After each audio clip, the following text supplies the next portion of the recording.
Well, you're back in the smoke-filled room, and thanks to finally getting a decent day of weather, it's actually kind of a smoke-filled deck for me here today, so I'm in a good mood. Let's see if at the end of today's discussion, we're all still in a good mood, because we're talking about Springfield, we're talking about the end of session. I don't think anybody who was stuck in Springfield till 5 in the morning was in a good mood. I'm sure we'll hear about that from Patrick in a little bit.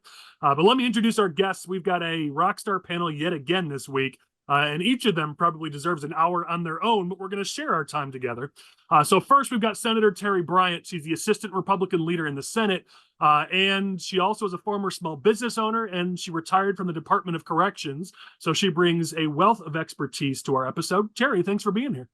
Oh, thanks for having me, Collin. It was good to see you at the convention last week. I'm sorry that the Democrats decided to keep us in session on Friday night and all day Saturday. So many didn't get to attend, and I only got to be there for a short time. But thanks for having me today. Well, proving that you're the hardest working person in politics, you rushed over to the convention for the 5 minutes you could be there. So kudos to you. Patrick Windhorst, who was right there on the floor for a lot of the drama this week, so he's going to be able to give us a great perspective. He's the Republican floor leader in the House, also a former prosecutor. Patrick, thanks for being here today. Well, thanks for having me on. Really looking forward to it. Yeah, I think many people who watch our podcast saw your viral, I don't know if it was a rant, but coming from you, it was pretty epic. So we'll get a chance to talk about that as we get into the agenda. We also have the Illinois Chamber of Commerce president, Lou Sandoval, who has been a leader in business in Illinois and Chicago for a very long time. Lou, glad to have you here. Thanks, Collin. I'm glad to be here, and I'm looking forward to talking about what is currently known as our PTSD for the last legislative session. So.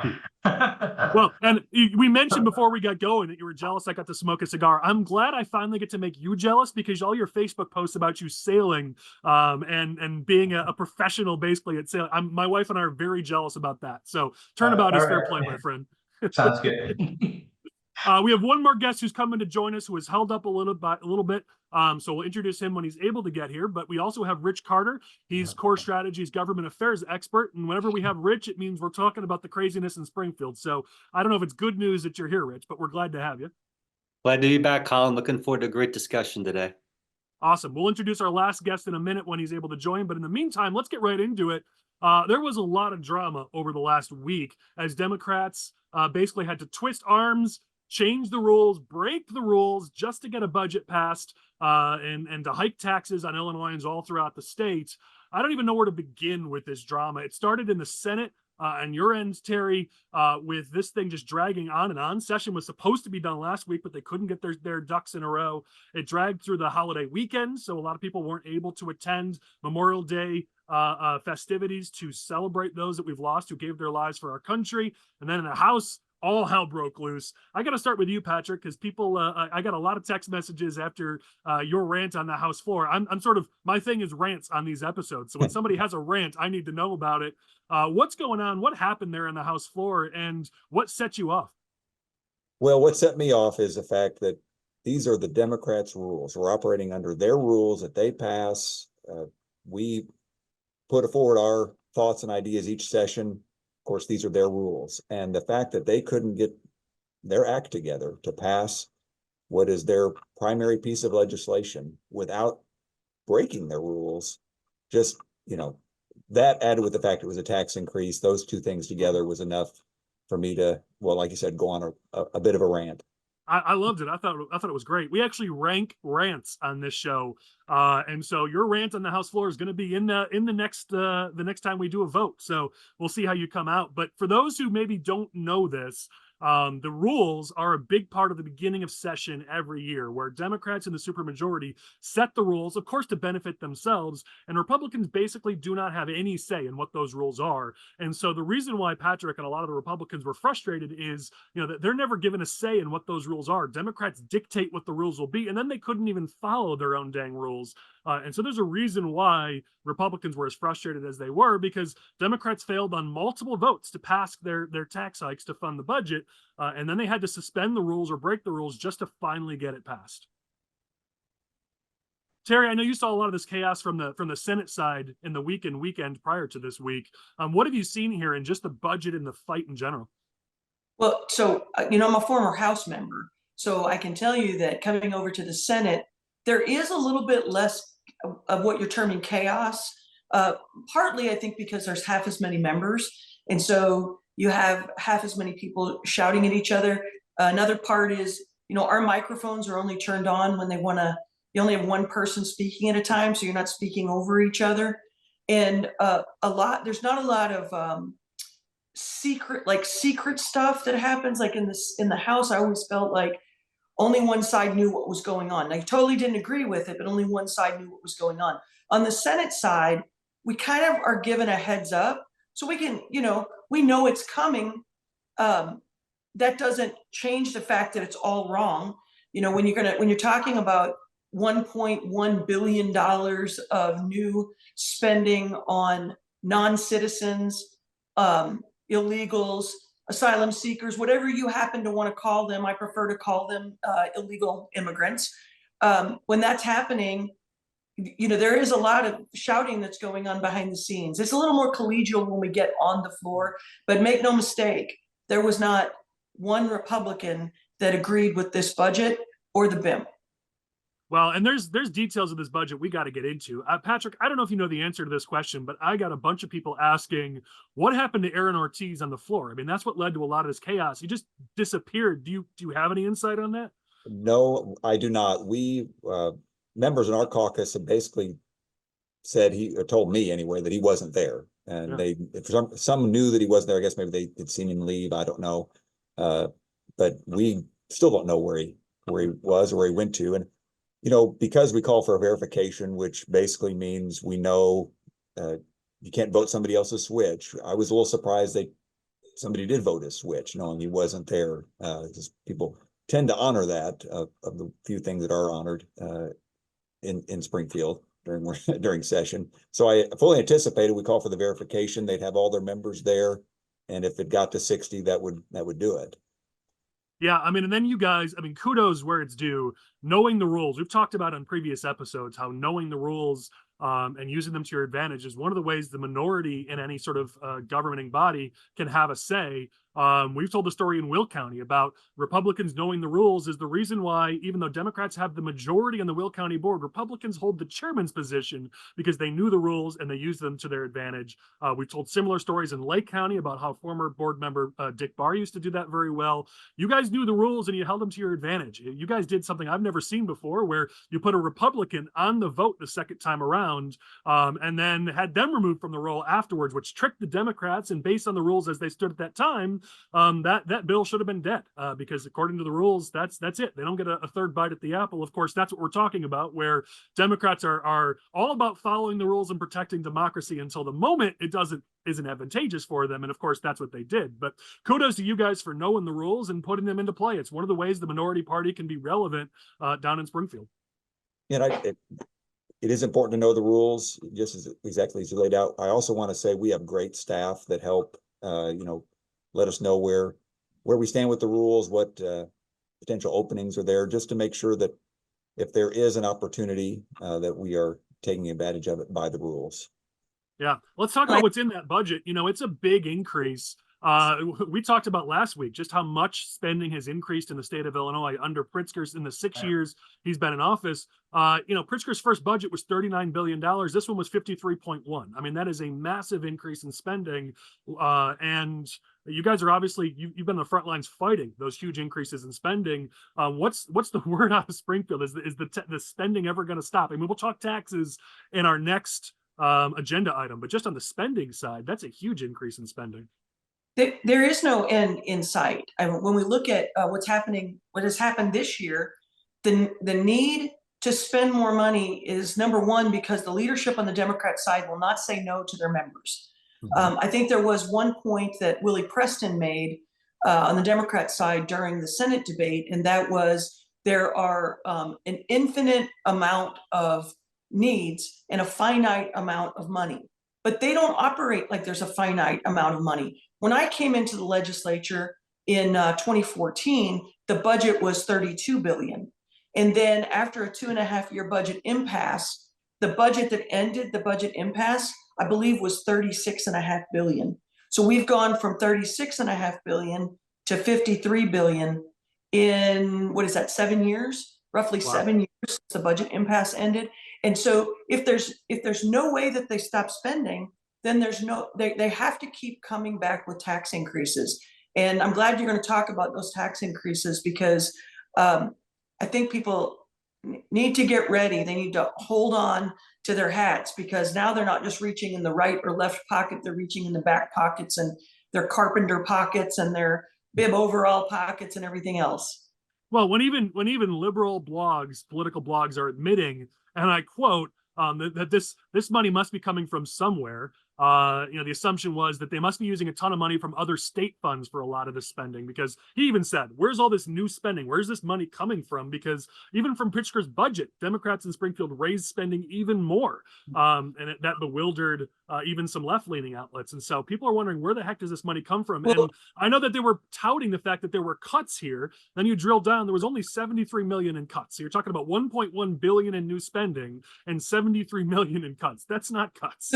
There are some cuts there's some cuts in there that are, you have to look for instance, Governor Pritzker is going to claim that I think it's a 2% increase. Let's use SIU for an example, right? When in reality, it's about a 12% cut, because there were other line items for those university budgets that were line itemed out or didn't have any money put in them. And so while it looks like there's a 2% increase to higher ed, I believe there's a 12% cut. So anybody that lives in a community that depends on their university to impact their economy, they're going to get a big hit. Yeah, well, there's two other things. Oh, go ahead, Luke. No, and I think, so we have a lot of universities as part of our chamber membership. And one of the interesting things that I think they're sick and tired of is these unfunded mandates that get put on their backs. They get asked to, basically, do the wedding at Cana for all practical purposes and make wine and water out of nothing, or wine out of water, and it's not working for them. Terry, I think your point is extremely valid. The fact that there's just, where are they going to get it from? And it's a sleight of hand. We're going to give it to you here, but taking it out here, so the net's the same.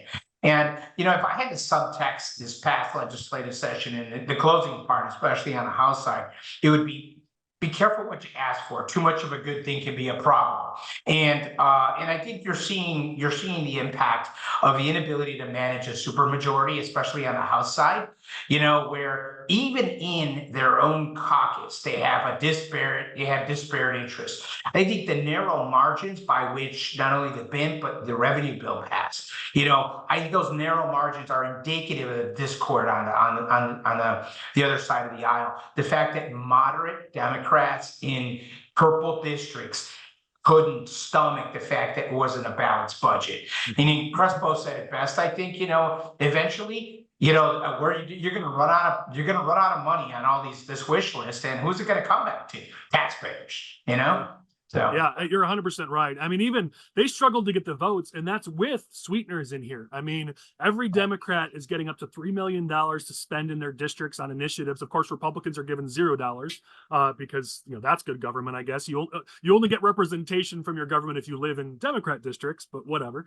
And there's a cost of living 5% cost of living pay raise in here for all the legislators. So I mean, there were sweeteners in here to try to woo them to vote for this. And to Lou's point, they barely got this thing passed.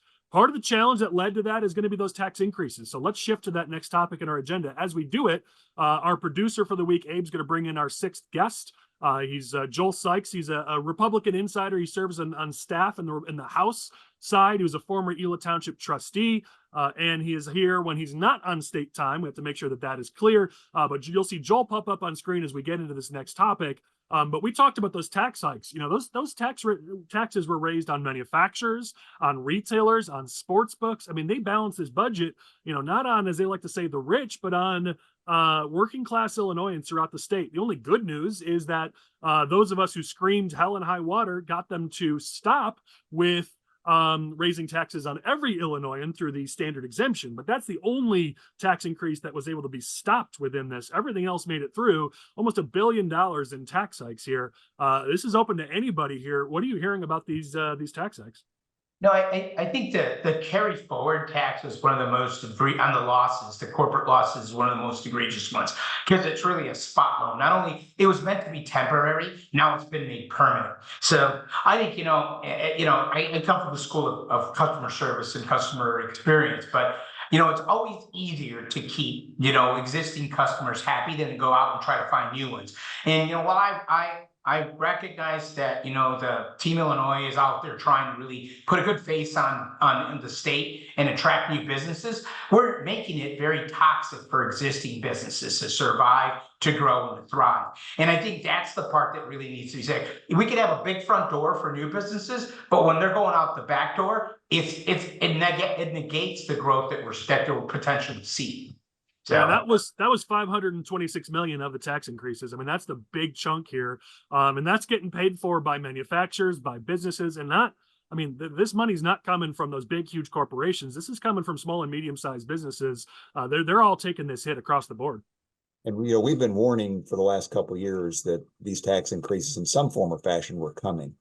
When we saw baseline spending increase with the COVID and federal dollars, the warning from our side, I know in the Senate, House Republicans, look, tax increases are coming, and now we're seeing it. And just to kind of circle back a little bit with the budget discussion, there were some budget gimmicks that we took funds from FY24 to cover some things in FY25. We took some money from the road funds to cover general fund obligations. So what we're also doing is setting up tax increases moving forward, because there's no discipline here. And we're going to continue to see that problem. Well, and what's hilarious is you had Pritzker being asked about that, where he asked, reporters finally questioned him a little bit and said, hey, there's some tax hikes in this budget. Haven't the Republicans and even Crespo and some of the moderate Democrats, haven't they been saying like, hey, we might get here and now we're here? And of course, Pritzker just blames the Republicans, even though it's really Crespo, a Democrat, who's been leading this. But you were right. I mean, he says Republicans say this every year, and then every year we don't actually fall off the cliff. And I was like, wait a second. You say every year taxes are going to go up, and here taxes went up. So weren't you just proven right in this budget? And we have an agenda item for later in the discussion about how it's going to be even worse next year, and we'll talk about that shortly. But even just for this year, you guys have been warning and warning for years to come. We're here, and Pritzker's just spins it and says, "Oh no, it didn't. We didn't just raise taxes. You don't believe your own eyes. It didn't just happen." Let me throw something else in there too, because we haven't really talked about, or the media hasn't talked about this too much. There's a supplemental budget in the middle of all of this as well. While Pritzker said last year that his budget was balanced, do you remember that Republicans were decrying there's probably a $200 million deficit? I believe that's just about what that gap is. So he can say that it's balanced over and over again, but when you have to come back into the next fiscal year and pass a supplemental budget, guess what? I'm gonna quote Chris Miller, which I don't do very often, but Chris Miller, when you say ding, ding, ding, ding, ding, right? There it is. There's the unbalanced budget from last year, and it's going to happen again next. Yeah, that's the inside baseball. I'm glad you brought that up, that people don't realize. Revenues were $200 million over projected expenses this year. I was wondering why that was, because it's not being put somewhere like the rainy day fund. So interesting. So you're saying that money is there because last year's budget actually wasn't balanced and they needed those extra funds? I believe that's true. I mean, why else would you need a supplemental budget? If your budget was balanced last year and you've lived within your budget, then why would you need a supplemental budget? Interesting. It's when you defy the laws of mathematics and your numerator and denominator are not balancing out. You know what I mean? That's very basic mathematics, So you can spin it any way you want, but at the end of the day, you're living beyond your means, quite simply. So. Yeah. Well, and you talk about some of the tax hikes in here. You've got the increases on sports books and the sports betting tax, which a lot of the casinos, which the governing party is best friends of casinos sometimes, and then when they see a piggy bank, suddenly they're not best friends of casinos in the state, and so they went back to that piggy bank and made that tax graduated. Even the East St. Louis mayor came out strongly against this and said this could kill their largest casino, or their largest employer, the Casino Queen. I mean, this got a lot of pushback. You saw the video gaming tax was raised by 35 million. And then, of course, we'll talk about this even more shortly, but another $100+ million coming out of retailers' pockets. I mean, there's a lot of tax hikes within this budget to make it balanced. And All on right, the so- retail, sorry, just real quickly on the retail end of it, and I think we'll probably talk about this more later on, is it's still questionable whether you're going to be able to implement that side of it, that how are you going to implement it? And we've heard a lot from our members on it's going to be next to impossible to implement, but hey, let's just go past it because that's kind of what you need to do, right? Yeah. Well, if anybody who's watched our podcast knows, every week we do a song of the week. Without seeing the lyrics or the music, I type into the generator the topic we've been talking about, which is, in this case, is Democrats in the dead of night changing the rules so they could pass their tax hikes, and it spits out a song. It's usually pretty entertaining. It's thinking now as it spits this out, oh goodness, it's bluegrass.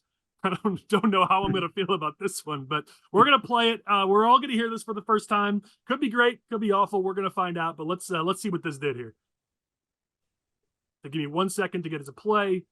I am not our tech expert, so I have to hit a couple extra buttons here to make it work. All right, give me a thumbs up if you can hear it in a couple seconds here. Bluegrass is not bad. In the dead of night they gather, deals made in secret chatter. While we sleep they change the rules to hike our taxes like we're fools. Raising bills while we struggle, families caught in the juggle. They take from us every day while raising their own pay. Oh, midnight deals. Oh, how does it feel? Oh, the rules they change while we feel the pain. We see the truth, it's plain as day, while they laugh and count their pay. Harder now to make it through, which we stand and shout our view.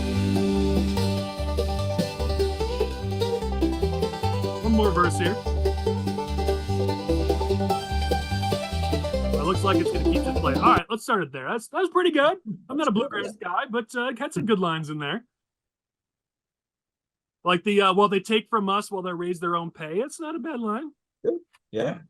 Yeah, there was a bill passed. Patrick can help me with this. I want to think it was maybe 3 or 4 years ago to make that raise automatic. It had been that you had to pass it every year to get your raise. And then they changed it, and now it's automatic unless we pass a bill that says that we don't get them. How convenient, right? So every year Republicans filed a bill to say we won't take our pay raises, and we're sincere about it. However, as you know, with the minority party, we cannot force a bill to be called. So, I just want y'all to know I voted no. Good. Well, fair. Well, I think the line of the song there, while we sleep, they change the rules to hike our taxes like we're fools. I like that line. That was good. Really good. All right, let's continue on the agenda here. We had a little fun. Let's get back to business. The message coming out of Springfield for a while now, especially by Republicans in the state Senate, Terry, you and your colleagues have done great carrying this torch, has been the increase in spending for, let's call it, non-citizens as a general category. In this budget, Pritzker got the $182 million that he wanted, that he promised Brandon Johnson he would spend as part of the $622 million being spent on non-citizens, which some argue it's even more than that, but that's just the line items that I was able to pull out. So while many areas of the state are complaining about lack of support, lack of funding, you've got $622 million here going towards non-citizens. Especially you guys in the Senate have been really screaming about this. So Terry, I want to start with you. What's the frustration there from Illinoisans who aren't getting the support they need? Well, I think the biggest frustration is that many of the citizens of Illinois can't afford their own health care. So now not only do they have to continue to try to figure out how to pay for their own health care, but they have to now continue to have a larger amount of money taken out of their pockets to pay for non-citizens. So while we're not meeting the needs of our own Illinois citizens, we're going to be meeting the needs of non-citizens. But there's also lots of different components of this budget and of separate bills that go to the issue of life.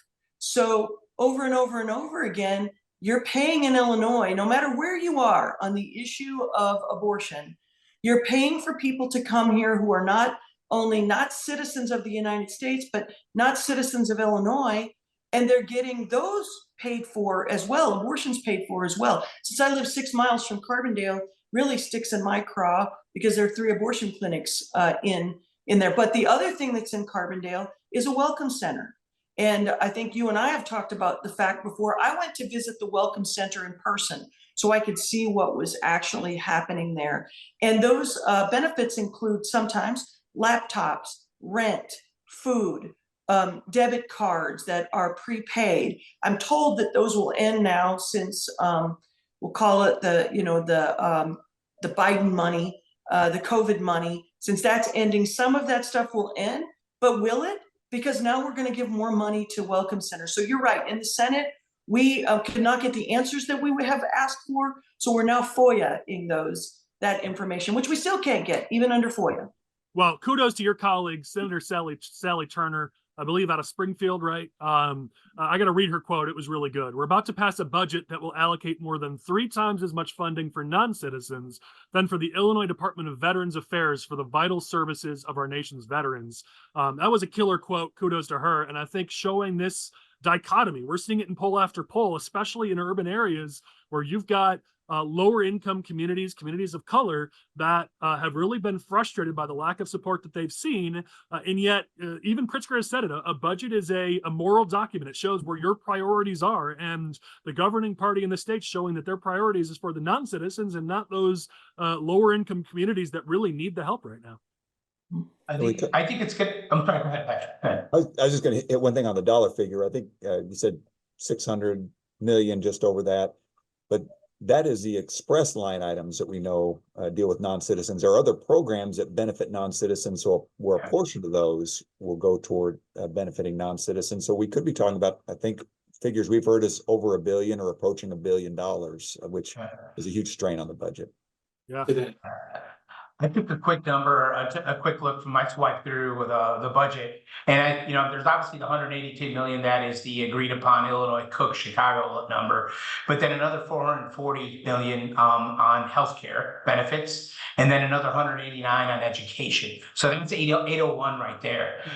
Just that you see there, and that's not even getting deeper into it. I mean, that's just a very cursory review. But I think what you got there is a real fissure in that on the Democrat side of the aisle. If you were to take put a blindfold on and just listen to the audio of some of the dialogue in Black Caucus, conversations, you would have thought the people in that having that dialogue were wearing hoods, because honestly, the vitriol that came out of that is heartfelt. And it's very, because think of it, the Black community feels they've been disenfranchised for so long, and now, it's last in, first up that gets all the benefits.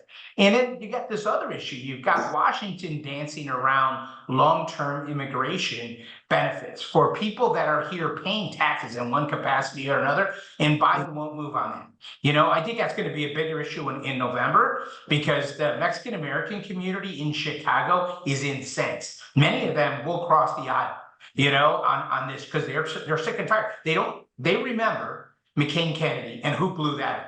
They remember, they could talk about the Gang of Seven and the most recent faux pas in Washington, but really they remember where that started, and all because they did not want to give Bush 43 the shot, the credit for comprehensive immigration. And what's the saying that, you may be done with history, but history may not be done with you. And I think that's what Joe Biden is dealing with at the national level on this particular issue. Well, and this is not going to get better. It's only going to get worse. I mean, there was a quote in a press release from Healthy Illinois campaign director. I don't want to screw up their name, so I won't read their name just because I will probably butcher it, and that's disrespectful. But they're leading the charge to make sure that there's the health insurance program for those who are undocumented and illegal. And in their quotes, they said, "We want more." They're saying, we don't want to do co-pays anymore. We want that removed. So we're going to need more funding. The program covers everyone but those that are in 19 to 41. And they're going to be pushing for a big program to now push to expand coverage to 19 to 41. And these progressive groups tend to get what they want in Illinois. So this line item, it's only going to get bigger and bigger in years to come if these groups get what they want.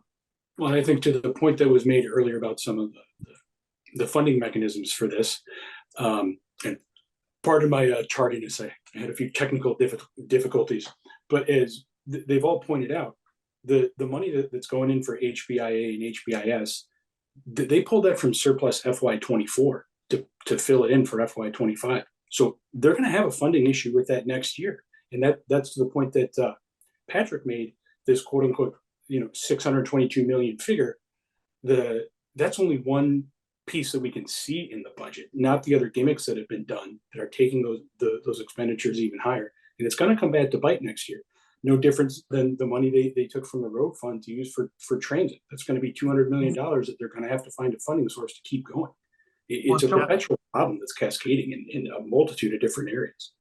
Joel, this I think is compounded by the fact that there's been this tension desire to, we know what ACA did to state Medicaid, so we have that aspect. But then in that same spirit, there's been this dissemination of cost controls on the insurance side of things, removal of prior authorization, removal of step therapy, the addition of injectables without some type of cost mechanism that contains that. I mean, you're going to see the state Medicaid budget, that part of it's going to explode, because now you've removed every potential cost limiter that's in place, which is normally what a PBM would do for a health plan. And that was another issue that kind of got sidestepped in this particular issue, but this conversation. But they were trying to do away with PBMs because they want to kind of do this whole let's just redo the healthcare environment and take it on a state by state basis. It's going to have some problems long term. Yeah, well, you know what? I'll apologize to my guests. Let's go out of order a little bit on the agenda. But since we're already talking about it, let's talk about next year's budget. Republicans are predicting it's already $1 billion out of balance. You've heard that kind of talked about a little bit already in the first half hour of this podcast. And a lot of people are questioning it. A number of blogs, political blogs, even media outlets are starting to say, what's coming next? And that doesn't count for the fact that you've got we're about to hit a transit fiscal cliff for the Chicagoland area for $750 million they're looking for, because that COVID money is dried up. You've got K-12 funding, which their COVID money is dried up, so they're looking for money. CTU wants another $1 billion for Chicago schools. All this is coming to play next year for a budget that's already out of balance, and we're a year out. I mean, this is we're headed towards a pretty serious cliff here.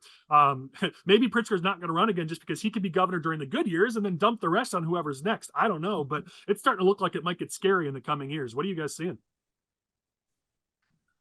Well, I think we have to take a look at not just what's going to go on with the Illinois budget, but in 2025, if God forbid Joe Biden were to win for president, or we lose control of the House and the Senate at the national level, remember that the Trump tax cuts end in 2025. So we're going to go over a fiscal cliff nationally if that happens. And so I think we have to keep that in mind as well. And so in regard to what's going to happen in the future, I've believed for the last couple of years that Pritzker will not be satisfied until he gets the progressive income tax that he feels he was cheated out of. And so what do you do to get that? You force the state to a place where the average citizen who doesn't keep an eye on these things believes at some point that they're going to lose one of those, maybe one of those services that they really depend on if they don't pass a progressive income tax. I think he's trying to force us into that before he leaves office. Interesting. Well, you got two people here, Lou and his predecessor in the Illinois Chamber, and then Rich does a lot of work with the Illinois or the Technology Manufacturing Association, TMA. They were two of the leaders in killing that progressive tax last time. I'm sure they're ready for that fight. They'd welcome another fight from Pritzker because they'd beat him again, I bet. Well, and then I think the other aspect of it is we know that the chamber's probably been loaded for, figuratively speaking, has been loaded for professional services tax, which constitutionally has got its own challenges. But, that's one where I really see that. And you saw, the denizen of the fifth floor in Chicago kind of leak it, and, we're going to go to service tax. My guess is that he was probably told something when he was in Springfield that, hey, this is going to happen, just hang tight. He didn't have the sense to kind of, keep keep things kind of mum. But I think it's kind of loaded up, and we're already hearing from many members that it's a non-starter. If they go there, there's gonna be some major lawsuits kind of lining up. So it's gonna be an interesting run. Yeah, Yeah, I mean, and you've definitely seen them sort of start to hint at that service tax. It's not accidental, and you're right. It's a good read on Brandon Johnson's political acumen. You're probably not wrong that he was told something and he just couldn't keep his mouth shut. Rich, what were you going to say? I was just going to say, I mean, if you just look back over the last few years since we did kill that, progressive tax every year, this isn't the first year they've raised taxes on businesses. It's been massive tax increases on businesses every single year. And I think he just feels it's the only way he's going to get to that progressive tax level is just to keep raising more money on businesses. And like you said, Lou, I think, the service tax is probably next. I mean, what's after that? I mean, it's just going to continue. He's not going to stop spending. So he has to fund it somehow. Yeah. Well, they went hard after retailers. Let's talk about that. In this budget, Pritzker's original budget went real hard after retailers. Irma and a few others cut a compromise deal on that, which reduced the impact on retailers. I don't think it saved retailers from the impact. But the side effect of that deal that they made, Illinois is the first state in the country to do this, where basically they've eliminated the sales tax discount on credit cards or credit card fees for credit card companies and airlines. Airlines are infuriated, is the quote, towards this. Credit card companies are just starting to catch wind of it, that it's a problem here. I didn't realize this, but airlines, as they've been struggling for revenues, have been getting a larger and larger chunk of their revenues and profits from the credit card space, which makes sense. That's why I always see those ads. I just didn't realize that. And this compromise prohibits those transaction fees on those sales taxes, those gratuities. You imagine airlines, I understand why they're angry. And here's the thing. This is the reason why I wanted to bring this up. One of those airlines is located here in Illinois. And frankly, they've been looking for a reason to leave. I mean, they've been hinting, United has been, that maybe we'll go to Houston, maybe we'll go to Denver. They just bought a huge plot of land to possibly move to Denver. Why now would you poke the airlines when they're already ticked off at the city of Chicago because the O'Hare expansion is off the rails? Why would you go after the airlines here and make them angry when United is such a big revenue driver for this state? Seems short-sighted to me, but I clearly don't know the inside baseball on this. So I wanted to open it up for anybody else's thoughts. You're spot on. You're spot on. The real anger, I think, in a lot of this is as I mentioned earlier. We're not taking care of the businesses that are here. We're really not focused on it. It's all like, well, let's go look for the new shiny object. Let's fund. Let's give them a tax incentive to kind of come and open up shop.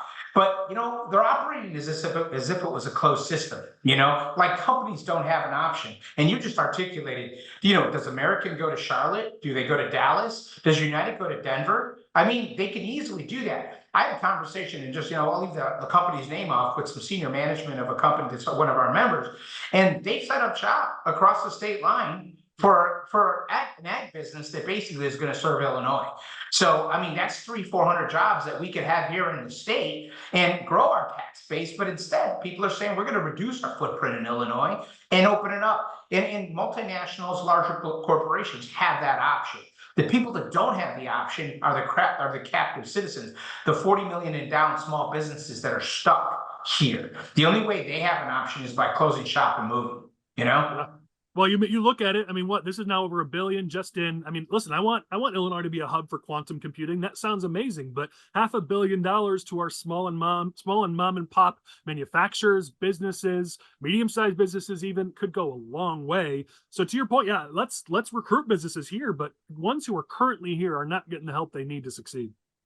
And another thing on this change, the financial institutions raise the issue that the technology may not be there for them to implement it, which may require potentially 2 swipes, 1 swipe for payment of the things that are covered, another swipe for the gratuity and sales tax. It could be a disaster if the technology is not there to make it work. Yeah, what this really feels like to me is we could end up in a few years being in the same type of problem we had after BIPA. We're now in a situation with the Biometric Information Privacy Act. Like, all right, they passed the fix this spring. We had some issues with it, so many on the Republican side didn't support for various reasons. But trying to take a step forward in this area to come up with some new unique way to maybe provide some relief or get some more tax revenue, but the systems just aren't there for it. And the problem is we can end up driving small mom and pop businesses out of, not just out of the state, but entirely out of business just to accommodate this change. That doesn't solve any problem.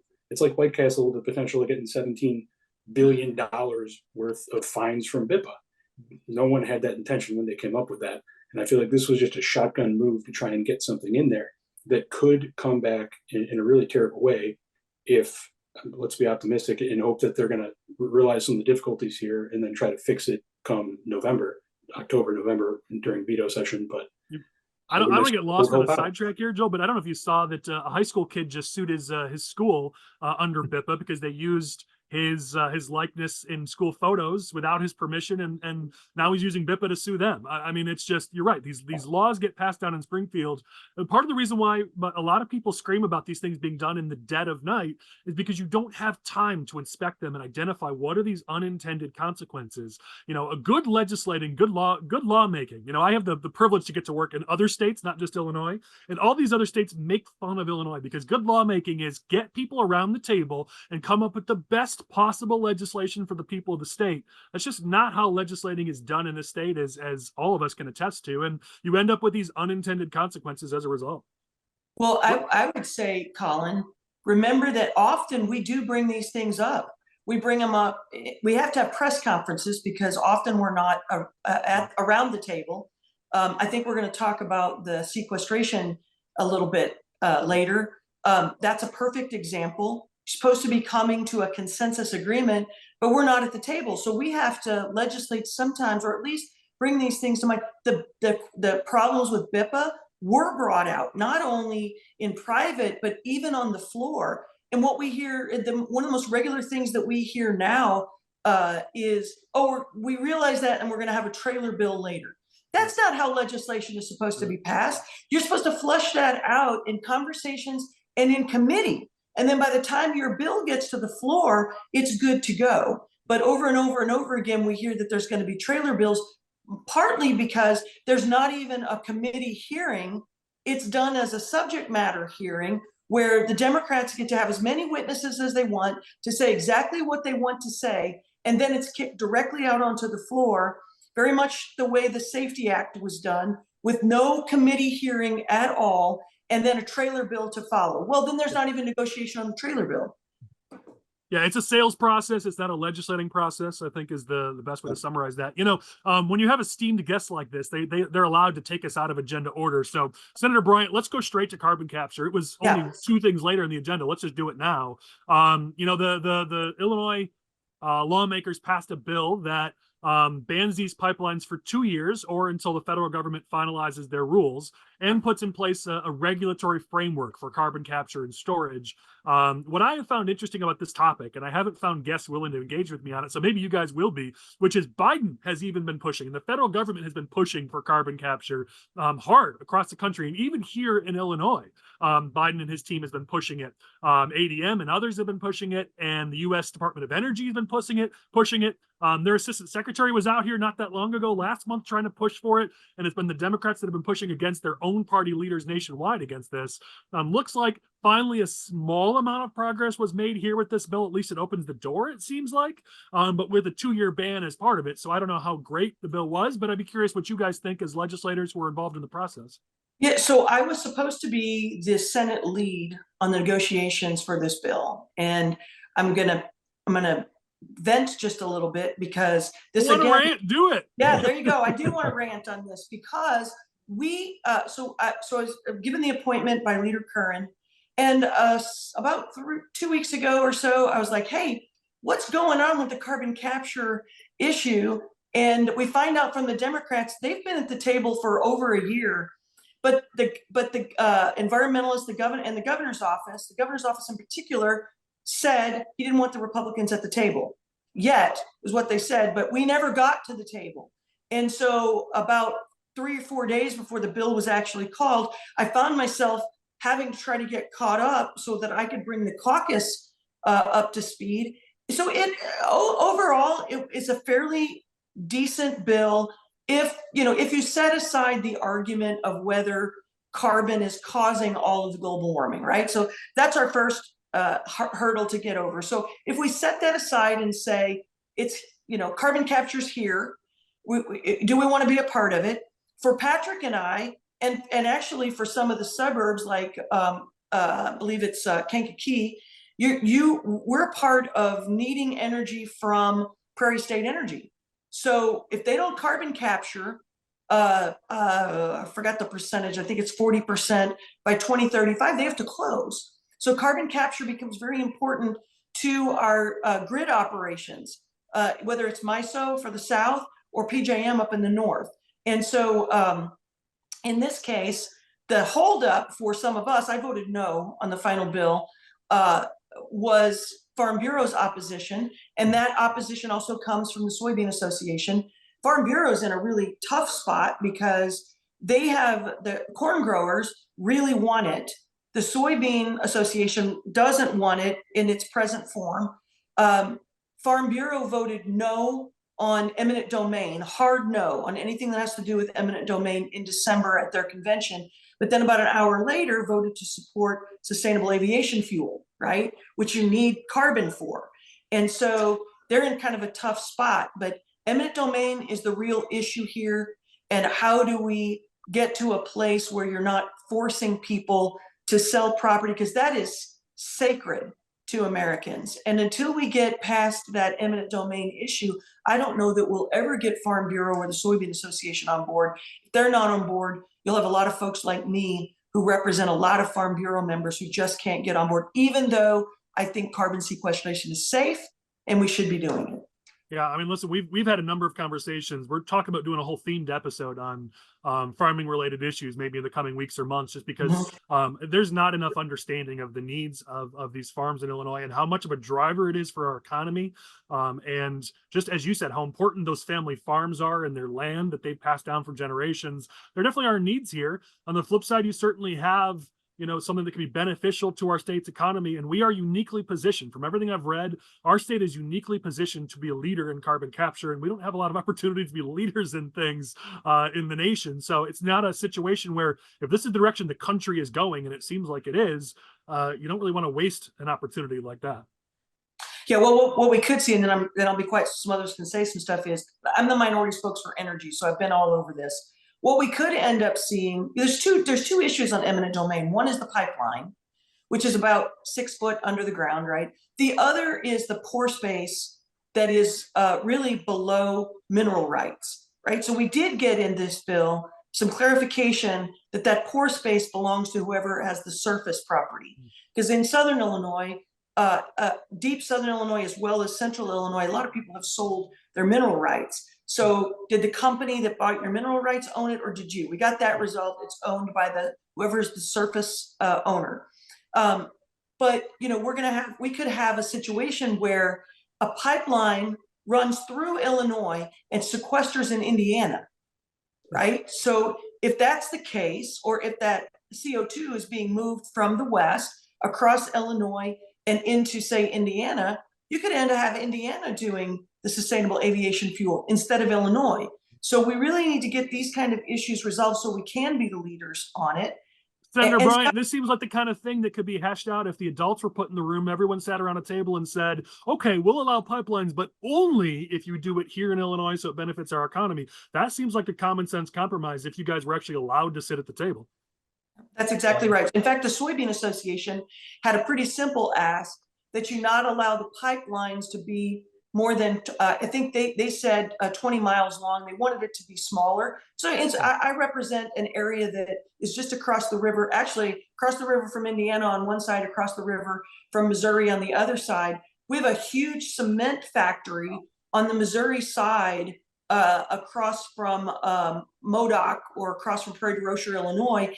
And that pipeline, we don't have a problem running it from Missouri, but we don't want to have a pipeline that runs from North Dakota through Illinois and into Indiana. And so there were some really simple asks that were not heeded at all. And now, again, back to a trailer bill, did talk to Senator Cunningham and have talked to the Illinois a representative of the Illinois Environmental Council. I do believe there will be a trailer bill that comes during veto where we can fix some of these issues, or at least I'm hopeful. Yeah, It's interesting, Colin, and Terry, thank you very much for bringing that point up, because, so what was discussed about the national level, kind of leaning towards, carbon capture, we could very well, because we can't come to a comprehensive understanding, missed out on this opportunity and have it be the better for Indiana or surrounding states, which once again seems to be the comedy of errors in our state. It's like we don't, because either through our failure to act or through our failure to not be, inclusive in the discussion, we don't have that. And I think on the business association side, there are many different interests, and I think only a limited number of associations have sort of the governor's ear on that. And I think that that's where we can be a little more, inclusive, let's just say, on who's involved in it. I mean, Alec Messina is our expert on energy at the chamber. And I mean, he knows it inside and out. And if you were to give him the opportunity, he'd probably thread the needle for everyone, But, we again need to have the seat at the table in that discuss and not say, oh, you're going to get your time in the sun when we're done, Yeah. I mean, Yeah.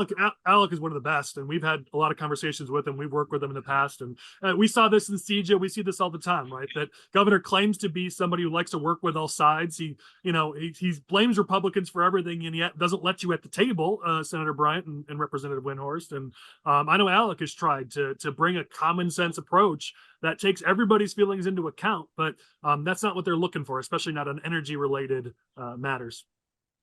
All right, another thing that happened in this legislation, or in the sort of the grouping of legislation that was passed as part of the budget, was the grocery tax was eliminated. So this one has been talked about all throughout the year at this point. The 1% sales tax on groceries has been eliminated. What people don't realize is that money they pay there does not go to the state, it goes to local municipalities. And so that's been the challenge here, is that Pritzker and the state Democrats get to take all the credit for basically screwing over all the local municipalities who were losing out on that revenue. And so the compromise that was found was Springfield is allowing local municipalities to impose their own sales tax, whether they're home rule or not. And so that's the compromise here. So these communities are all going to see a big chunk of their budget be removed as a result of this. And then they're going to have to decide, do they make that up through imposing their own sales tax? Do they make that up by raising property taxes? They're going to have to do something, because a lot of these municipalities, that's a decent chunk of their budget from what I've seen. So yet another situation where good politics maybe overrules good policy, but it's now soup. It's out there, it's happening, it's final. So municipalities are going to have to figure out what they're going to do. So keep an eye on your local municipality, because they're going to have to do something. No, I was just, I'm sorry, go ahead, Pat. I was just good, and I'll just briefly, and let Terry weigh in too if she wants, but if Terry or I were drafting this bill, we would have gone about it a different way. And I think we're both against the grocery tax. And what I'm telling people is this eliminates the state mandate of the grocery tax. Now, it does put burdens on the local government to make decisions that they didn't have to make previously. But there will be some jurisdictions that decide, we don't need the grocery tax. We're not going to increase it. We're not going to address it another way. We just won't have it. And in that way, it does allow for local control, which is a principle we argue for a lot. But I think the way the bill was drafted, and some even technical language in the bill, just wasn't clean and clear, and it should have been done differently. Well, and Patrick, just to clarify something I said earlier, these local municipalities don't just now have the authority to impose a grocery tax. They now have authority they did not have before to impose a sales tax in some of these non-home rule communities. And so the taxing authority of local governments has significantly increased as a result of this bill passing, which there's a lot of fiscally responsible municipalities. I live in one of them that I know would never even consider it, but that's not every municipality in the state. And so I think as residents of the state, you got to be aware that there's now additional taxing authority that did not exist a week ago, that very well could be imposed on working families in your community. I think it imposes, I was down in Terry's district a couple of weeks ago, and I heard it big time from some mayors down there that basically said, listen, we see it. It's a political sleight of hand, and ultimately we're going to pass a tax, and we're going to call it the Pritzker tax. That's what we're calling it, because it's kind of what it is. Yeah, we're not going to let them get off scot-free, because ultimately we have a budget hole to fill. And and I think the general line out of the governor's office is, what did you do with all your ARPA money? Well, I mean, the question is, to the state again. What did you do with all your ARPA money? You know, because that's the thing that they're kind of telling all the municipalities, and ultimately, you know, they're going to have to. You know, I said this to another media outlet when I was interviewed on this subject. I said it's the equivalent of the federal government doing away with the gasoline tax, the 18 cents per gallon on regular fuel and 24 cents per gallon on diesel, and saying, oh, we're gonna do away with it because, you know, Joe Biden's campaigning for office. I want to remove the federal gasoline tax. But now how are you going to get the roads fixed? Okay. And that puts a gap that then gets rolled back down on the states or the Department of Transportation. So, you know, it's the same gamesmanship. It's just at a different level. And you know, to the uninformed, taxpayer, they're like, oh, geez, I'm getting I'm getting a grocery tax rebate. But oh, wait a minute, what did my town just pass? You know, so it's net the same. And you know, you get a little bit, you get some taken away. So. Well, and Joel, I want to ask you, you, in addition to your current roles, I know in the past you've served as a trustee for Eula Township, so you've served in local government. Terry brought this up before, the mandates. This is just sort of another sort of backdoor mandate on local budgets where they're just saying, you locals figure it out. We're going to take all the glory for this and you guys just figure out how to fund it. That's basically what this is. Yeah, it's the most frustrating thing ever for anyone that's ever been involved in local government is when the state passes down another mandate or says you got to start doing this particular way and it's going to cost more money, but we're not going to tell you how to deal with it. This is just, like Lou just said, it's a sleight of hand factor, because if you're in local government, then even if you don't have a choice but to pass your own tax to fill the budget hole you're going to create here, you're going to go out there and you're going to try and blame it on Pritzker. But at the end of the day, it's your friends and your neighbors, and they're going to know that you increased their taxes, whether or not you didn't have a choice, and they're going to be upset about it. It's really, it's the worst kind of way to do legislative politics, to drop it back on that local. You're really just passing the buck down the line. Say, okay, here, you guys deal with it. Yeah. But yeah. It creates more problems than down the line. And with property taxes being the number one thing, especially for people up in the suburbs, but just across the state, that's probably the number one thing, at least for me, when I'm out talking to people. Or I'm sure any of these other folks, when you're talking to a regular person, it's like my property tax bill. Well, we haven't done anything substantive on the state level ever to mitigate property taxes. The state still isn't doing its job to fund the majority of education like it's supposed to, which would have a huge impact on bringing down those property taxes. And now we're saying, oh, we got rid of this tax. Look how great that is. This 1% tax that, I mean, who likes paying the tax, right? Anyway, I mean, totally support getting rid of that tax in its general existence. But if you're not going to do your job as a state to pick up that burden and make sure your local governments are still made whole, then you're only exacerbating the problem that your own constituents have come to you and said, this is my biggest problem. Now they're not going to be able to put two and two together necessarily unless they're tuned in and paying attention to the inside baseball. But you're just making their bill worse. You're making it harder on your local governments. And like I said, it's the worst thing that ever happens when you're dealing with local government, and then you get another one like this from the state. And I can say thankfully and appreciatively to both Representative Windhorst and Senator Bryant, they've never been a part of passing any of those mandates down to us. But I mean, it's comical when you sit there and you go, okay. And Republicans had this idea to do this. Pritzker said he got this idea from Republicans, but Republicans' plan was to make the municipalities whole when we're eliminating that grocery tax. Right. So Pritzker took the good idea. It was sort of the opposite of Sam Walton. He stole the idea and made it worse instead of making it better. And now we're all going to pay the price. All right, Let's keep moving just for the sake of keeping us a little bit on time here. One other thing that happened was every year there's an election, or every 2 years there's an election omnibus that's passed that's just packed full of goodies for the governing party, the majority party in the state. And one of the things that they passed, amongst many things this year, was an elimination of the caps on political party contributions to candidates during primaries. So anybody who's been involved in campaigns in Illinois knows that at this point, a lot of the money that flows through for campaigns flows from the four leaders, the four tops, if you will, down into these campaigns. And the only thing that made it semi-bearable was that in the primary, they were at least capped as to how much they could directly contribute to candidates. Not really, because they could get around it, but there was at least some form of a cap. That has now been done away with. And even Mike Madigan had said he was not for doing away with that cap. Now, Welsh, Harmon, they can spend millions directly on these primaries, picking winners and losers in Democratic primaries. Republican leaders can do so in Republican primaries. A lot of grassroots people are really frustrated by this because they view it as their job as local people to choose their own nominees.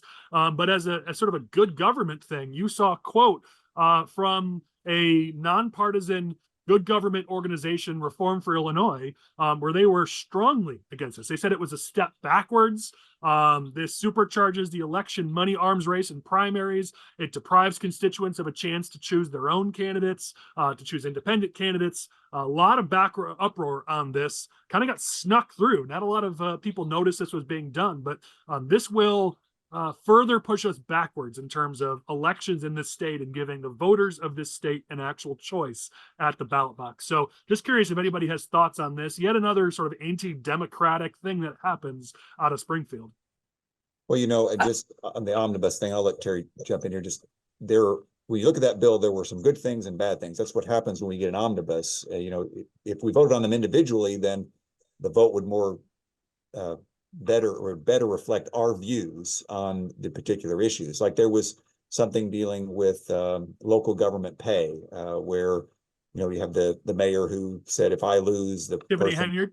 Tiffany Henyard, yes, that's a great change in the law that it prevents that abuse from going forward. But that's put together with other things that maybe people don't support. So, I know there are times when we have to package things together, but typically when you're dealing with an omnibus, there is going to be good and bad. Yeah, we got to have a whole episode just dedicated to Dalton and Tiffany Henyard and all the problems there. But for those who don't know, she pushed forward something in her town that essentially said that anybody who takes this job after me gets a massive pay cut, but I get to keep my current salary if you reelect me, dissuading anybody from running against her. So just one of many things coming out of Dalton. That was a good thing in this bill, I agree. Obviously a lot of bad things as well.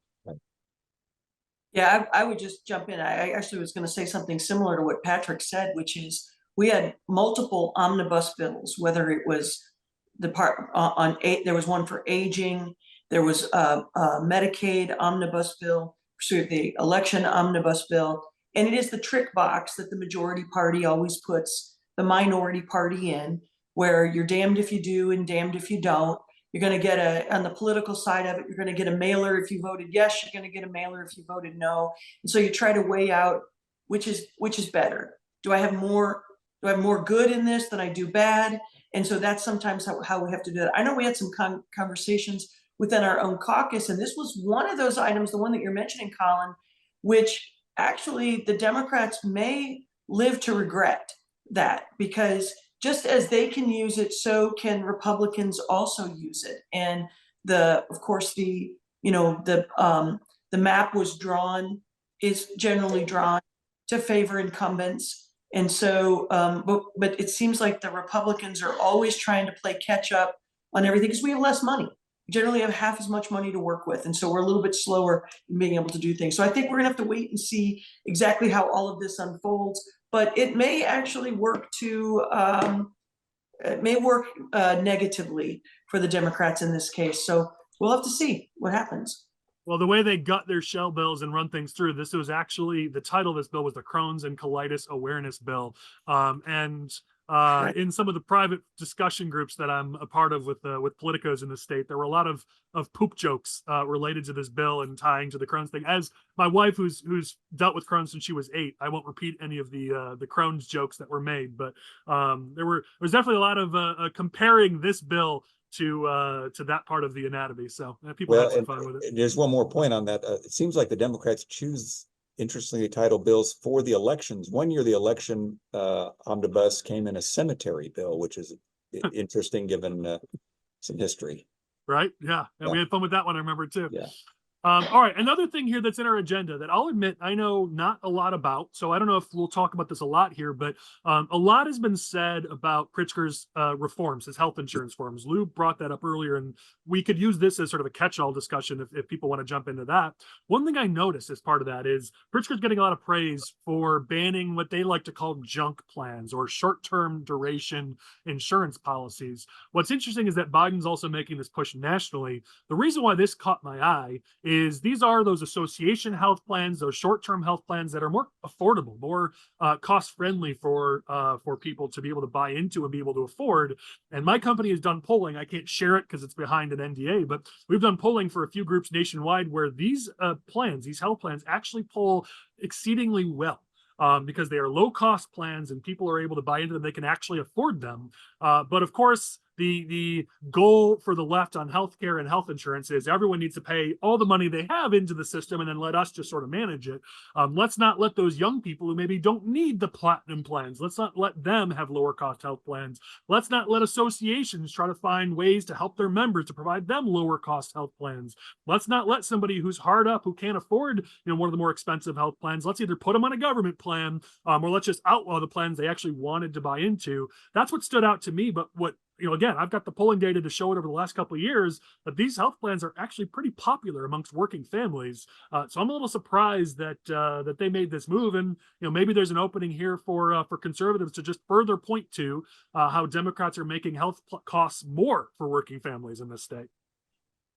I think it impacts, and as I said earlier, I think there's this whole focus on removing the speed bumps to keep the cost controls for healthcare and trying to standardize it. I mean, when you look at the benefit of a risk pool, having more people in the plan, even your younger census workers, is a benefit. That's a shared risk pool, right? But when you start to, eliminate or standardize things, you raise the cost for everyone. And that's what I think it's counter. It's counter to logic, but it not that has any role in this conversation. Logic sometimes is illogical, but there's a big problem, and like I mentioned earlier, the issues with removing the step therapy, removing prior authorization in healthcare. Those are gonna be issues that are gonna come home to roost in the total cost of care. Everybody's gonna find their costs going upwards. Lou keeps trying to bring logic to the conversation. Can you do the Spock greeting? There we go. Look at that. I like it. Can't believe you're trying to bring logic to Illinois governing. I know. That's a business guy. I mean, sorry. All right, let's keep moving along here. Let's talk about things that didn't happen, and some of this is good news that it didn't happen. The tipped minimum wage fight that started in Chicago was brought down to Springfield. Was dying for the last couple of months and officially did not happen. Obviously, they have veto session. They have next year's session. I'm sure they won't give up until they get their way, but good news at least now for, we've talked about this a lot on previous episodes, for restaurant owners, for small businesses. We had a restaurant owner on an episode a couple of weeks ago talking about how this would have killed her business and would have led to her having to lose a couple of her employees. So good news for especially small mom and pop restaurants throughout the state of Illinois that the tipped minimum wage increase did not succeed. I think it's a really good thing that it didn't for now. We're not, I think the coalition's not, taking her eye off the ball on this one because it's going to be a summer of them continuing to work at the caucus. But, I think, again, this is a conversation of intent and impact. The intent, I get it. They want to take care of workers. They feel that standardizing wage across the net is where it really happens. But what they don't understand is really they haven't gone on and polled workers in the area, and I just did my, I challenged our board members to kind of do a little bit of a poll as they go out to eat, ask people that are serving them in whatever township, hey, so do you think you'd make more money or less money? And unequivocally, they're like, what, less, if under a tip wage act removal. And secondly, they're like, why don't you just let Illinois? I mean, what this one person, we polled, she basically said it was just a napkin, straw poll. She was like, why don't we let Chicago kind of figure it out and let's go to school in their lie, as you say in golf, and let it go from there. Why do we need to kind of take this statewide and give Iowa, Indiana, and Missouri, and Wisconsin the advantage? Well, you see a lot of those surrounding mayors around the city of Chicago. They carry that same message that you just had, Lou, which is we love this because now restaurants are going to want to come and locate in our municipalities. You know, that's your first sign. Let's use logic as our dictator here. Your first sign that maybe your plan isn't working is that everyone celebrates that someone else like Chicago has it and they don't because it's going to benefit them by not having it. Again, common sense rules the day there, but you know, you're going to see these challenges in Chicago, and a lot of surrounding communities are excited that they don't have to deal with those same problems. But you got a district like Terri Bryant, like if we pass this, how many of your businesses, of your restaurants that are on either border on Indiana or Missouri? Well, I'm just going to tell you, you know, from age 15 to 30, I'm not a college graduate. I have some college. I waited tables for 15 years of my life. And I'm going to tell you right now, you know, at different times I would maybe work the kitchen for a little while, or I was management for a little while. I always factored in when I was a manager that at least one day a week I got to wait tables, so I would have those cash tips, right? That's super important because you can be making $30, $40 an hour waiting tables or more if you have alcohol at your business. So from the perspective of the worker, don't ever take my tips away from me, right? But from the perspective of a former restaurant owner, that was my small business. I had a mom and pop restaurant in Murfreesboro, and just like I said during COVID, we couldn't have been closed for 4 days, let alone 4 months. You're only running on a margin of about a 5% profit margin, so there's no room. If you have to pay someone minimum wage as opposed to that sub minimum wage, then of course you're going to pass that on to customers. Now, maybe the customers would get used to what they do in Europe where no one tips. You just know that this is your bill, but I don't think they would. I think people would continue to feel like they have to tip. It might take generations to get people not to feel like that. So what do? They stop going out to eat. And then your business is flat. I think we'd all be happy in a reality where we didn't have to deal with tipping culture anymore, but that's not what this does. This patchwork approach does not eliminate tipping culture. It makes it worse. So if the federal government wants to make the whole country let's just eliminate tips. I mean, I'm a small government guy, so that part of me would hate it, but I hate tipping culture. So you're right. That would be fine, but that's not what this does. All right, I know we got a hard stop time in just a little bit here, so let's keep moving along. Anybody have had thoughts on Bears and White Sox and how they didn't get the money from Springfield they were hoping for? Is that a topic you guys want to cover, or do we want to get to other agenda items? I'll let you guys dictate on that. Well, it just seemed like it didn't have any traction. I mean, it never got beyond the initial discussions as far as I could tell. I know it didn't seem like anyone in our caucus was ever much beyond the initial engagement. Yeah, I mean, the message I kept hearing was go win a game and then come to us for money. As a White Sox fan, that hurts, but it's kind of true. So, all right, let's keep moving along. There was a school closure moratorium down in Springfield that was heralded by a lot of people. And then Don Harmon decided to just completely jettison the whole thing, all because he was promised by Brandon Johnson that they would not lower or decrease the budgets or close any of these selective enrollment schools. I guess I'll start with you, Terri. How can we just sort of operate on a promise from Brandon Johnson? Because while he was supposedly making that promise, he was tweeting about how horrible these selective enrollment schools are by lying in his tweet. But I don't think we have time to get into that. But supposedly we all just have to take it on a promise that between Don Harmon and Brandon Johnson, they promise that they won't close any schools, that they won't decrease the budgets or reduce spending on these schools, even though it's written in their plans that that's what they want to do. But we just have to take their word for it. Seems kind of crazy to me. Well, we've already seen Brandon Johnson renege on his promise in a meeting he had with Governor Pritzker and Tony Preckwinkle, right? So maybe he got smacked down hard enough to realize that the only thing that you have when you're an elected official is your word. And clearly his word is suspect at the moment. So here's his chance to get back into the good graces of his powers that be, which would include Preckwinkle and Pritzker. If he fails on this one, if he goes back on his word on this one, he's probably politically done. Yes. If he isn't already. I hope for President Harmon's sake that he holds true. I was very taken aback by the fact that the promise explicitly left out charter school and magnet schools.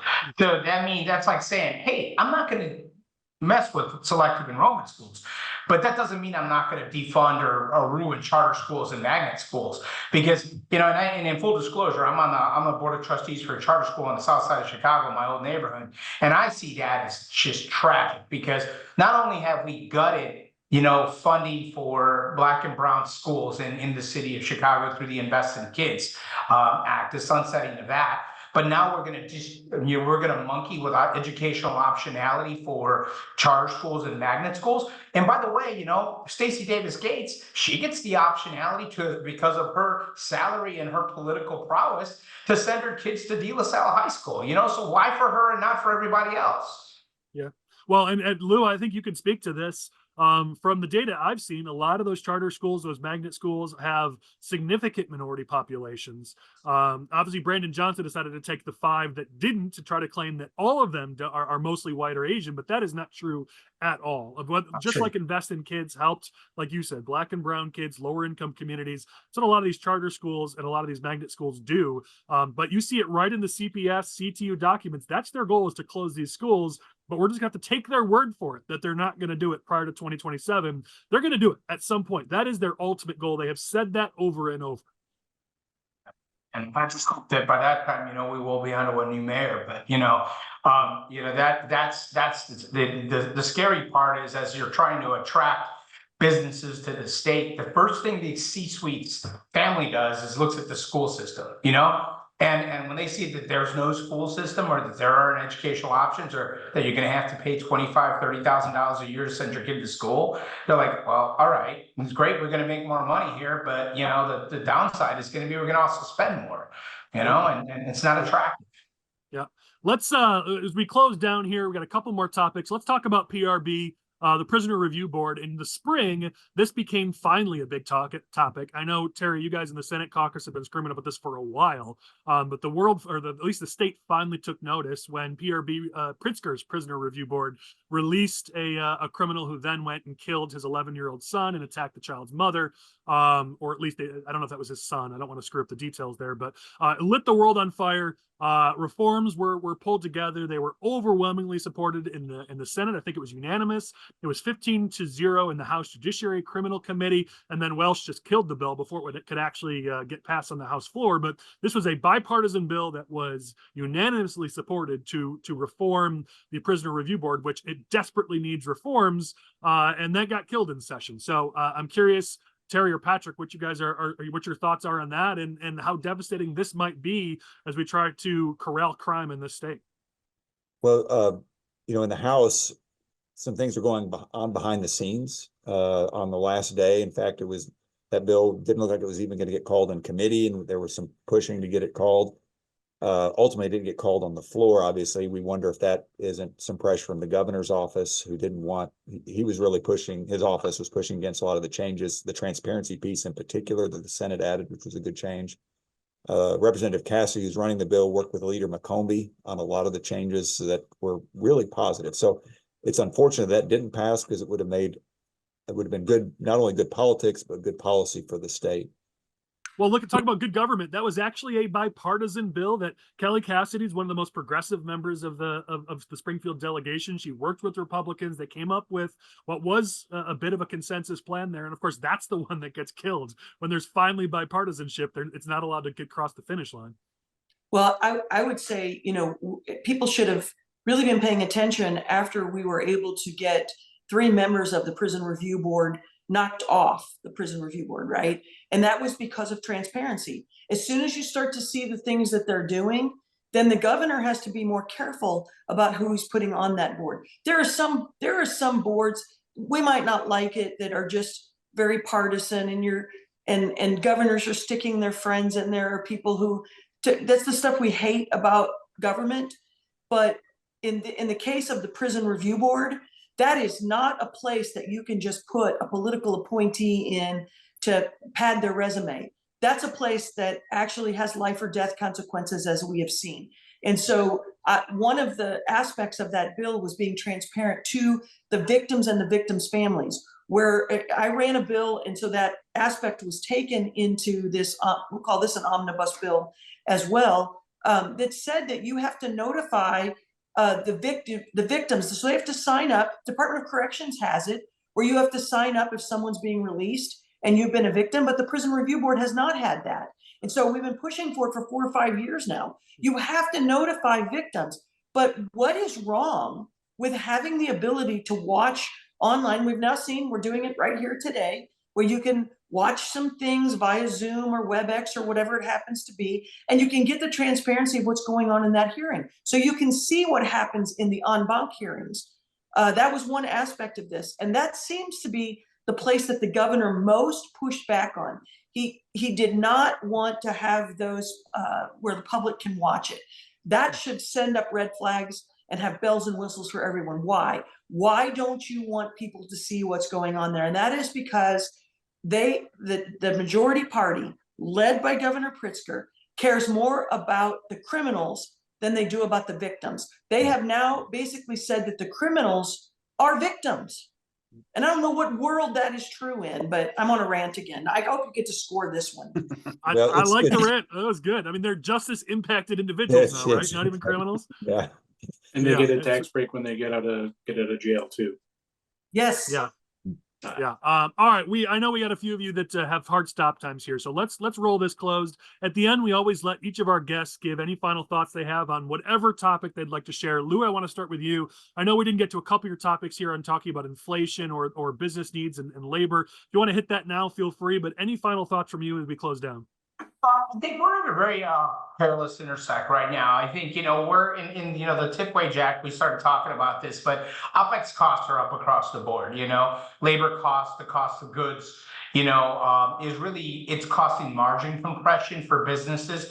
And you don't have the pricing elasticity that a lot of politicians might think, that you could just raise your prices, unlike politicians who say, oh, let's just raise our taxes, but you can't, in a competitive market, raise your prices because you'll price yourself out of the market. So really, when you're looking at that, it's all being driven by housing, property taxes, interest rates, and then energy costs. This move to decarbonization without a pathway or pragmatic plan to get there is really causing energy costs to drive up.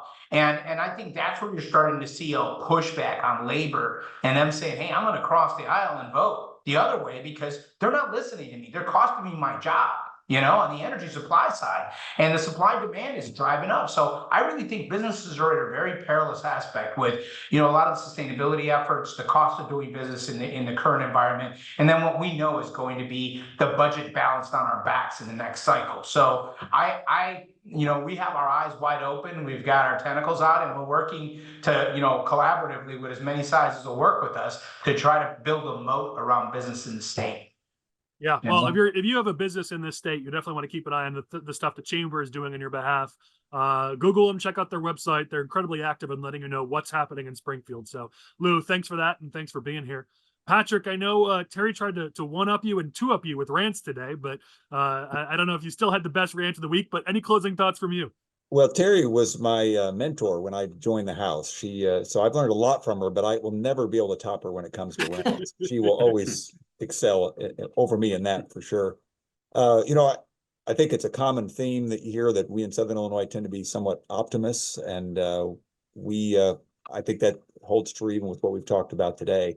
One of the things as we've ended session and kind of reflecting on the last week is I'm amazed that even though we're in the super minority, the opportunities that have been presented to us to shine light on, expose some of the issues with the majority. So much so you have 77 current House members, and they needed 3 votes to pass their final part of the budget package.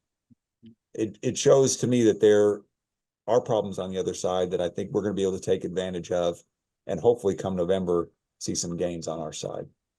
I love it. I love the optimism. Michael brings that same optimism to almost every episode. So since he's not here with us, I'm sure he'll be proud that you're bringing it on his behalf. I love it. Terri, final thoughts from you? Yeah, one thing we didn't cover, and I hope you'll do another show on, is the problems that are going on in the Department of Corrections, not just the Prison Review Board, but in the last 2 weeks, I have been made aware of staff assaults at Graham, at Shawnee, multiple at Menard. Drugs are rampant throughout the system. The present director is coming up for confirmation probably sometime in veto session. I gave her some things that I thought I would like to see happen. That is my wheelhouse. Department of Corrections is my wheelhouse. To date, those changes have not been made, and it doesn't look like there's an effort being made to those. So I would think in the coming months, we need to watch whether or not her confirmation happens, because right now the department is crazy. And so for the safety of our citizens and the safety of Department of Corrections, even the offenders, we need to be keeping an eye on that. All right, we're absolutely going to put that on the radar. Thank you for that. Joel, final thoughts? Well, thanks for having me on today. Appreciate the opportunity to speak a little bit. And I would like to say for Patrick, go and watch that video of Patrick on the floor at 4:30 in the morning yesterday, because that spells out the problem of one-party control, particularly in this state, but anywhere, where a majority party who has an easy supermajority can't even muster those votes, and then just says, we're going to throw out the rules and just do it our own way to get a vote done. That is the quintessential problem that I think is why a lot of voters have this sense that government isn't working for them anymore. So watch that video and understand the problem here in Illinois. And like Patrick said, I'll be optimistic and hope that that type of information will help this November. Rich, I know we had such good discussions. You didn't get much of a chance to jump in. So here's your chance, buddy. What do you got? Great. Well, just dovetailing on what, Joel and everyone else said. I mean, we heard so much nonsense today about the goings on in Springfield, and it comes all down to the supermajority that the Democrats have. They can do what they want. They can break the rules. They can ignore the rules. Bottom line is, Republicans need help in the state. The senator and the representative that were on here today, they're doing a great job. They have some great ideas, and they can't get anything done because of those supermajorities. So I just encourage everyone who's watching, get involved. We have some great candidates that are going to be on the ballots and great Republicans in November. Get involved, donate, help out and vote. Yeah, well, and those who watch this know I can be pretty hyper-partisan. I tone it down for these policy episodes just because I don't want to put anybody in a bad spot. And I would just simply say, obviously there are good candidates in the ballot, but I love to see that there's moderate Democrats who are finally stepping up and saying, this is too much. I mean, we mentioned Crespo. There were others who said, guys, this is too much. This is a problem. I mean, we've talked about it a lot, that the people of the state, the working class people of the state, they're moderate, not progressive. And so as the Democratic majority becomes more and more progressive, some of even their own members are saying, guys, this is too much. And so I would say common sense needs to rule the day. And whether you're a Republican or a Democrat, I'll be bipartisan for one episode, whether you're Republican or Democrat, I want to see some people down in Springfield who recognize that it's the working people of the state who make Illinois what it is. We are great, not because of the government in Springfield, we're great in spite of it. And so when you've got elected leaders, whether Republican or Democrat, who are willing to step up, who are willing to speak out, those leaders are worthy of your support. So when we have organizations like the Illinois Chamber, like TMA, we've got elected leaders like Terri Bryant and Patrick Windhorst and others. When they're willing to speak up for common sense, they deserve our support for sure. All right, Terri had to jump off. I know she had a hard stop time. To her, to you all, thank you so much for being with us as we close down this session recap. To our viewers, next week we've got a lot of politics to get to. There's a lot that's happened the last couple of weeks that we haven't been able to speak about. So next week's going to be packed with information and with strategery, so you don't want to miss it. Thank you for watching. Thank you to our producer for the week, which was Abe Levy, because Lane, I don't know why, but we let him have a vacation. So Abe, thank you to our producer. We will catch you all next week on the Smoke-Filled Room.